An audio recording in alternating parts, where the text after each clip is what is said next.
Allô? Cynthia. Oui, c'est David. Oui, c'est David. Comment ça va? Très bien, C'est un plaisir de te parler aujourd'hui. pas de même. Et tu sais que je suis tout nouveau dans cette expérience, de podcast. On a décidé de monter un podcast qu'on a décidé d'appeler Tranoi Radio Ok, à l'ancienne. C'est mieux que podcast même, je trouve. Et, oui. et je suis très heureux de te poser plein de questions aujourd'hui parce qu'il paraît que tu es très sympathique. On se connaît Il paraît, ouais. de vue comme ça, mais pas très très bien. Et ça permettra, déjà, ça nous permettra de nous connaître de voix et bientôt de visu. Exactement. Est-ce que tu es prête? Je suis prête. Non, mais non seulement pour cette interview téléphonique, mais en plus de ça, est-ce que tu es prête pour le salon? Ah, mais je suis ultra prête pour le salon. J'attends Super. ça depuis 3 mois. Donc, bien sûr. Ouais, ben écoute, j'espère que beaucoup d'autres designers prendront exemple sur toi parce qu'elle est prête depuis 2-3 mois, tu te rends compte, alors qu'il y en a qui ne sont pas encore prêts. Bravo Cynthia, bon début. Alors, je sais que tu as une histoire assez particulière avec ta marque, Stella Pardo, Ouais. et j'aurais bien aimé que tu m'en dises un peu plus. Ouais, Stella Pardo, c'est une marque de luxe équitable. C'est une marque familiale qui a été créée il y a 9 ans par ma mère et moi, en fait. Parce que ma mère travaillait dans le textile quand j'étais petite et on a immigré en France quand j'avais 9 ans. Et du coup, j'ai fait des études classiques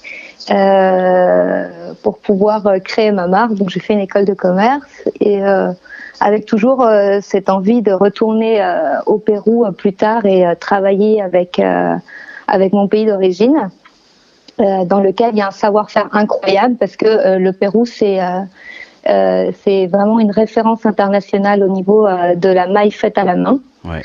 Et donc c'est là-dedans où on s'est spécialisé en fait. On a pris des tricoteuses qui à la base tricotaient pour Hermès, Oscar de la Renta, Sonia Rykiel, Isabelle Marant, Prada, enfin toutes les maisons de luxe, et qui étaient affiliées à une entreprise italienne qui a fermé. Et donc nous on a décidé de recruter toutes ces femmes-là et d'ouvrir notre atelier, l'atelier Stella Pardo, qui est maintenant basé à Lima. Et donc proposer de la maille, des collections 100% faites main, mais avec un style résolument parisien, quoi. D'accord. Voilà. Ça veut dire que vous avez délocalisé ces femmes? Ça veut dire que non, on s'est adapté à leur mode de vie. Mais elles étaient déjà. Alors il y a Elles quelque étaient chose. sur place. Elles étaient sur place, d'accord. Elles étaient déjà au Pérou alors. Voilà, toutes ces D'accord. marques-là produisaient avant au Pérou, en fait. Il y a des années, plutôt dans les années 90 et début 2000. Et bon, avec la mondialisation, avec l'envie de toujours faire moins cher, Ouais. beaucoup de marques. Et c'est fantastique en de Asie. les avoir trouvées, ces femmes, en fait. Hein. Ah oui, ça a été un long travail. C'est-à-dire que pendant les premières années, je devais me déplacer dans les bidonvilles de Lima, faire du porte-à-porte. Et après, c'était vraiment du bouche à oreille pour trouver toutes les tricoteuses. Et maintenant, on a un réseau de 80 tricoteurs.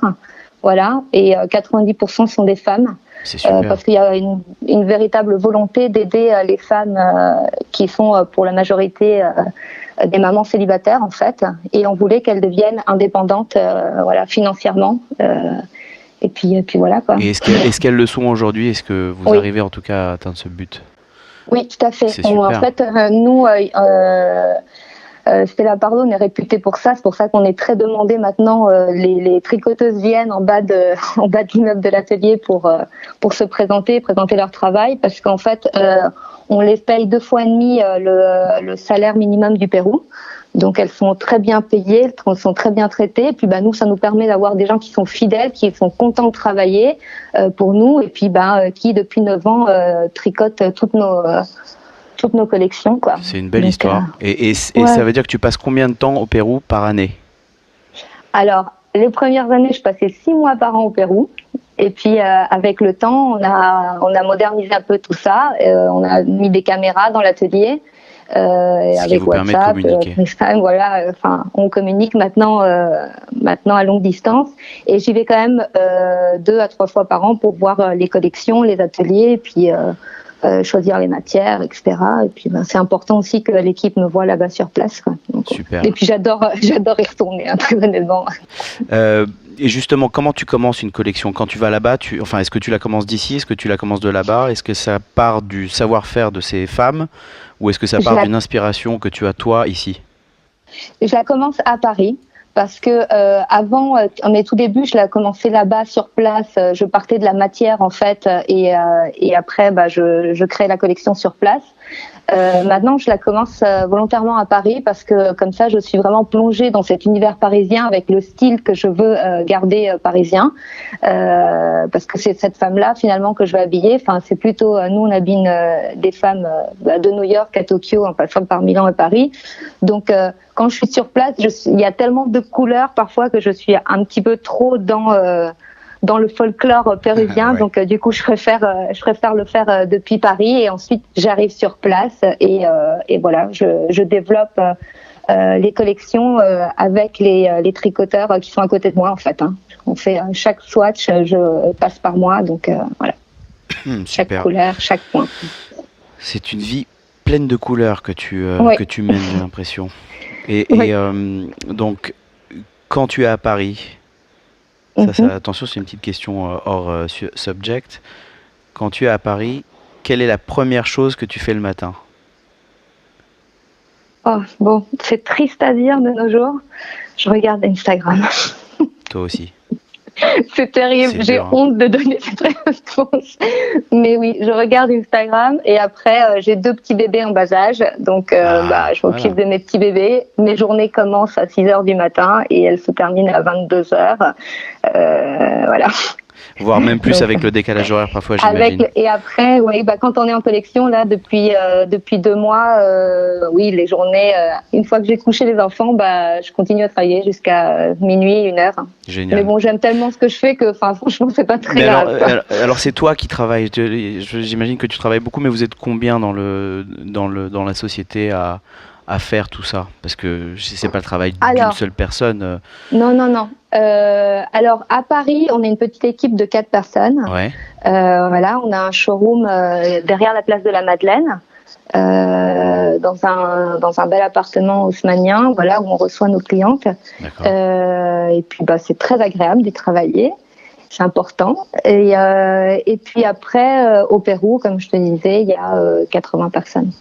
Super. Quelle est ta base de clients la plus importante? Est-ce que tu travailles le plus avec l'Europe, les États-Unis, le Japon? J'ai entendu dire que tu travailles beaucoup avec le Japon.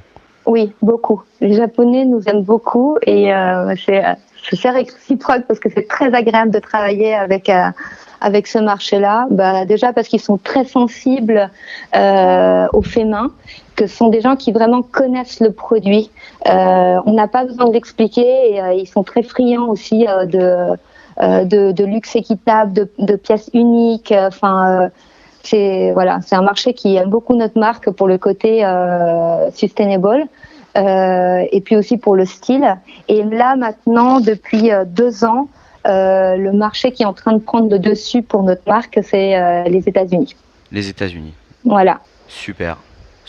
Eh ben Cynthia, on te souhaite plein de bonnes choses.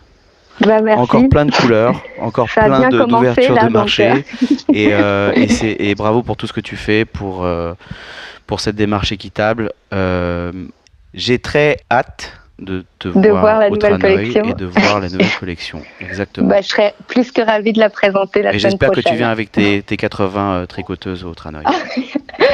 Non, mais je viens avec tout mon folklore péruvien vous montrer ça. Bravo, super. Merci beaucoup Cynthia. Merci David. Je t'embrasse, à bientôt. À la semaine prochaine. Salut. Au revoir.